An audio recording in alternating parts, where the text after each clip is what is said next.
Zatiaľ čo niekoho zasiahli taserom,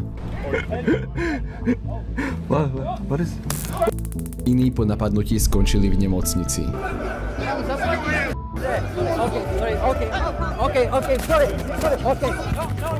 Nie každý prank československých youtuberov dopadol presne podľa ich predstav. Toto je zopár tých najhorších, pri ktorých aj samotní tvorcovia oľutovali svoje nápady.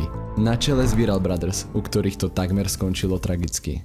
Viral Brothers boli kedysi jedni z najsledovanejších youtuberov u nás. Tvorili videá ako Debilné keci Matiek, Česi na dovolenke v Chorvátsku alebo rôzne pesničky. Ich duo tvorili Erik Meldík a Čeněk Stýblo, dvaja komici, ktorých každý miloval. Vo svete ich však preslávila až séria Pomstiev. Koncept, kde jeden z nich nachystal prank na druhého a ten mu to musel ešte šialenejšie vrátiť. Zatiaľ čo Erik pripravil na Čenka falošné prepadnutie, Čeněk mu to oplatil falošným ubližením jeho priateľke. Tento virálny nápad obletel celý internet a duo sa tak stalo jedným z najznámejších v oblasti prankov.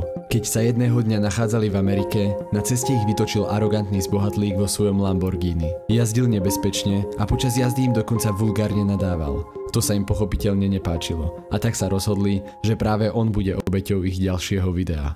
Na vymyslenie nápadu však nemali príliš veľa času a preto museli konať rýchlo. Na kapotu jeho nového auta sa tak rozhodli položiť falošný exkrement. Spočiatku to znelo ako vcelku lacný a nevinný žart. Čo však malo následovať, netušili ani oni sami. Keď si to majiteľ auta všimol, okamžite vyťahol taser a Čenka bez váhania zneškodnil.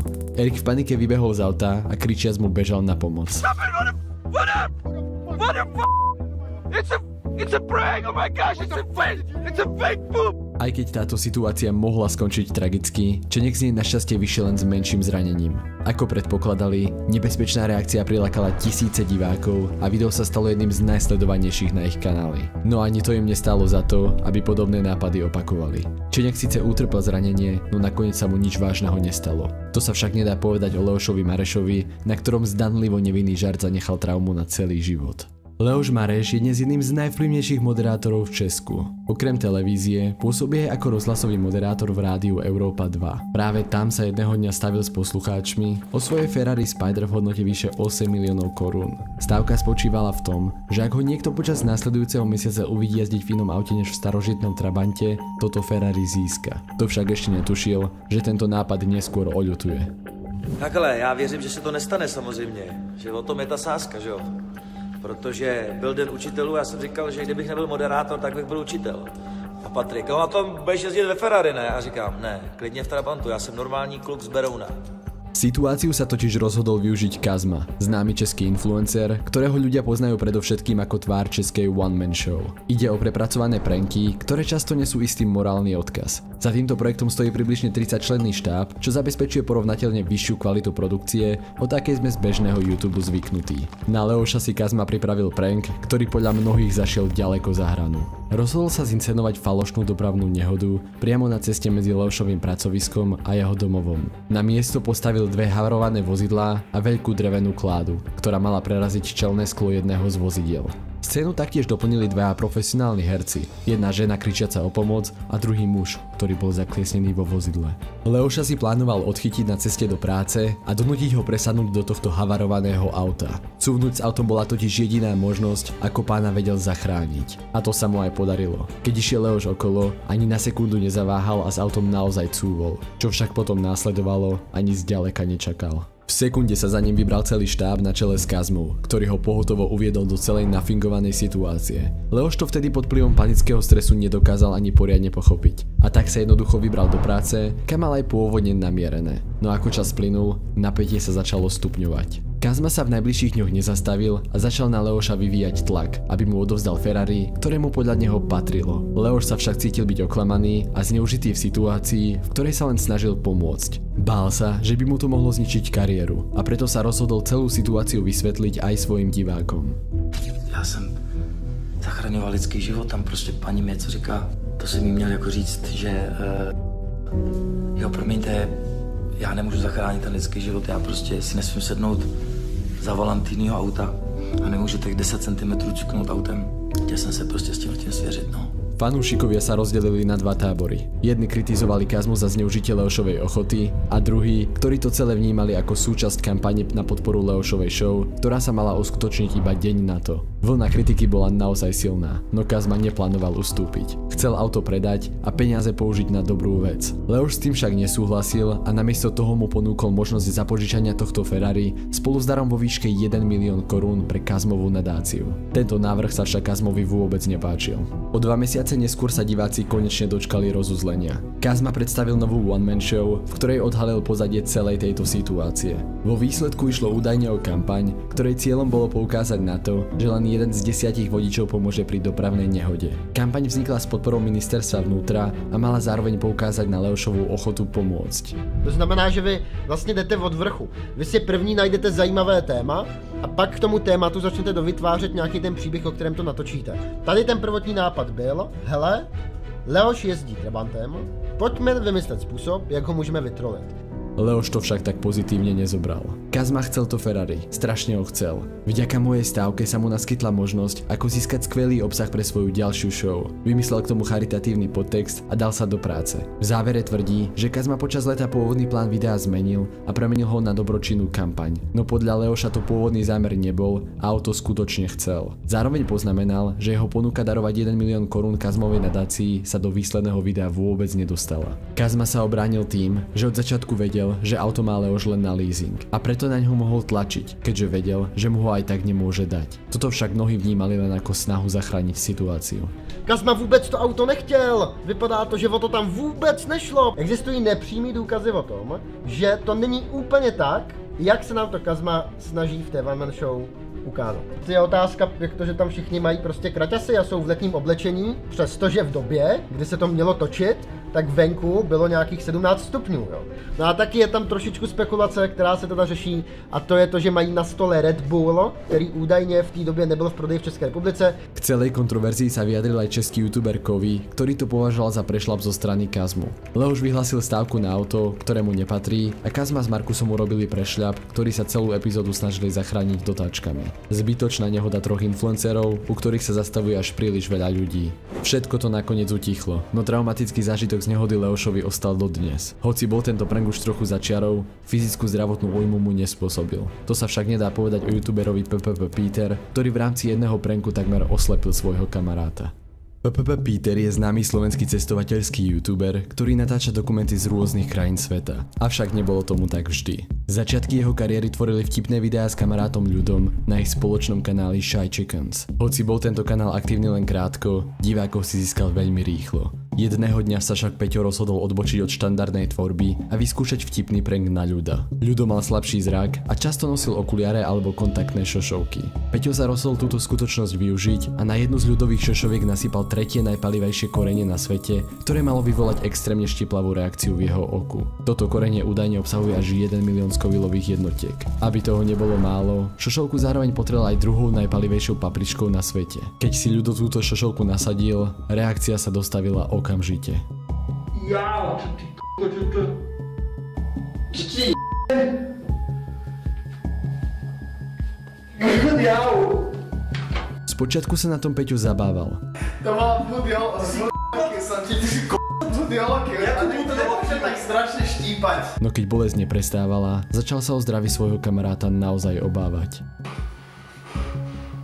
Peťo, fakt dobre, ja to nechcem mať pri sebe. Ja zavolám 112. Ja to nechcem mať pri sebe, ja 112, ja 112 do chrapy. Tak ho do nemocnice, ak to...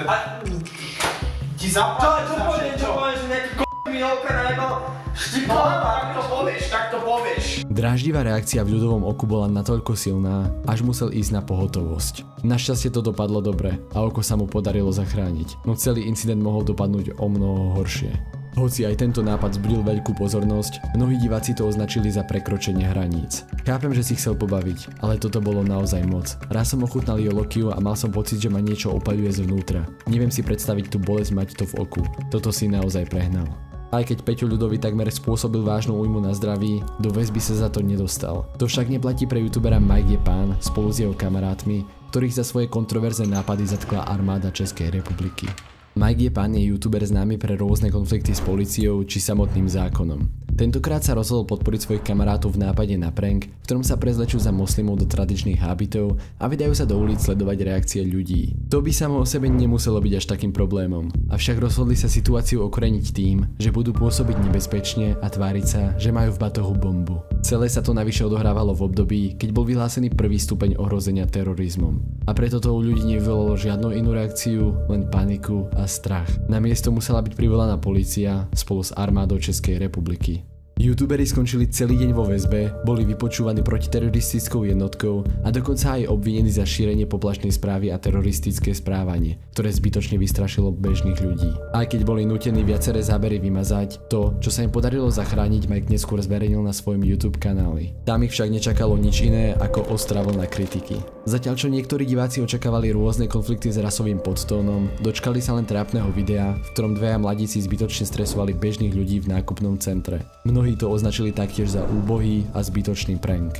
Video je urobené pekne, ale obliť sa arabsky v situácii, v ktorej je Európa a ísť do obchodného centra, to nie je prank. Dúfal som, že tam bude niečo v zmysle hádky, prečo vás podozrievajú, že ste moslimovia a že máte právo to nosiť a že vás nemajú obmedzovať. Jednoducho sa treba nejako hádať. Toto je relatívne nuda. Prank mi príde totálny úbohý v súčasnej situácii. Koľko ľudí muselo mať zbytočný strach len kvôli dvom tupcom? Nápad týchto youtuberov síce doviedol do väzby, no na rozdiel od Kazmu aspoň neutrpeli žiadne vážne zranenia. One Man Show je známa tým, že sa nebojí zájsť až na hranicu extrémov. Tentokrát však túto hranicu prekročila, a to pri Kazmovom nápade, kde sa rozhodol vystreliť si s fanúšikov Justina Biebera. Keď mal Justin plánovaný koncert v O2 Arene, Kazmu napadlo zorganizovať falošný koncert s jeho dvojníkom, ktorý by oklamal nielen fanúšikov, ale aj bulvárne médiá. Aby o celom pláne nikto netušil, premyslel ho do najmenších detailov. Dokonca to nepovedal ani samotnému dvojníkovi, ktorý bol na túto rolu vybraný ako náhodný poslúchač z rádia. Nenápadne ho naučil hrať na gitare, pohybovať sa na pódiu a zaobstaral mu aj podobné oblečenie. O skutočnom dôvode jeho výberu sa dozvedel len pár minút pred jeho falošným vystúpením. V deň koncertu Justina Biebera Kazma pripravil malý stage na streche budovy hneď vedľa O2 Areny. Okamžite to vzbudilo pozornosť a ľudia o tom začali diskutovať. Falošný koncert sa tak uskutočnil a prítomní diváci boli presvedčení, že videli skutočného Justina Biebera. Kazmovi to však nestačilo a rozhodol sa svoj prank posunúť ešte ďalej. Keď Justin spolu so svojou ochrankou vchádzal do podzemných garáží O2 Areny, Kazma sa spolu so svojím štábom nenápadne prepašoval tesne pred nimi. Trvalo len chvíľu, kým si ich ochranka všimla. To, čo nasledovalo, nikto nečakal. Kazmu spolu s týmom násilne vytiahli z auta a neprejavili žiadne zľutovanie. V tomto momente si Kazma uvedomil, že tento vtip zašiel priďaleko. Justin, high five? No? Your gorilla broke my window. It's a Maybach. I'm just Okay, sorry. Ochrankári ich nešetrili a niekoľko členov týmu One Man Show skončilo v nemocnici. Kazma utrpel len ľahké zranenia, no režisér a hlavný kameraman Markus Krug si odniesol vážnu zlomeninu, z ktorej sa zotavoval celé 3 mesiace. Justin Bieber tento incident neignoroval a dokonca podal na Kazmu trestné oznámenie. No hoci mal na krku vyšetrovanie, aspoň si nepokázal svoj životný moment tak, ako Erik Meldik z Viral Brothers. Erik sa jedného dňa rozhodol si urobiť srandu zo svojej manželky Domiši. Zavolal si svoju ex-priateľku k sebe do postele, aby Domišu vystrašil, keď sa vráti domov. Keď však Domiša vošla dnu, nestihala sa čudovať.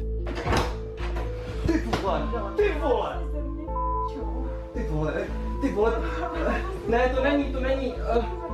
Domčo, promiň. Ty jsi doma. S Kalvinou, já si neprdám. Ty jsi doma. Čo však Erik ani len netušil, bolo to, že Domiša sa len nedávno dozvedela, že je tehotná a chystala sa mu túto radostnú správu každú chvíľu oznámiť. Namiesto krásneho momentu však zažila stresovú situáciu, v ktorej mu to musela povedať so slzami v očiach. Co? Co to řekla? Co? Počkej, ty jsi řekla, že jsi těhotná. Jo. Já jsem nechtěla, aby se to dozvěděl taková. Aj keď video nakoniec skončilo šťastnou správou, mnohí mu vyčítali, že do videa zbytočne zatiahol svoju bývalú priateľku, ktorá by podľa divákov už nemala byť súčasťou jeho života. A už vôbec nie pri vtipoch o možnej nevere. Aj tak by som bol naštvaný. Či už je to prank alebo nie, do pranku nezaťahuješ bývalú, najmenej takú, o ktorej vieš, že sa tvojej priateľke nepáči. Napriek tomu je vzťah medzi Erikom a Domišom natoľko silný, že dnes by mu podobný žart už zrejme nikto neuveril. Aj keď Erikové pranky často balancujú na hrane, žiadny z nich neskončil tak tragicky ako prank od Tariho. Tari sa na výzvu od fanúšikov rozhodol vystrašiť náhodného okoloidúceho, a to tým, že na ňo vyskočí zo smetného kontajnera. Čo však následovalo, nečakal ani on sám. Následujúce zábery nie sú vhodné pre maloletých divákov. Hele lidi, tamhle někdo jde, musíme se schovat. Pojď. Au!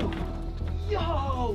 Tak tohle jsem nečekal, kámo, debilní úkoly. Ak sa ti toto video páčilo, budem rád, keď zanecháš like alebo komentár pod týmto videom. Ak ťa zaujala moja tvorba, nezabudni dať odber na tento kanál. Ďakujem a vidíme sa na budúce.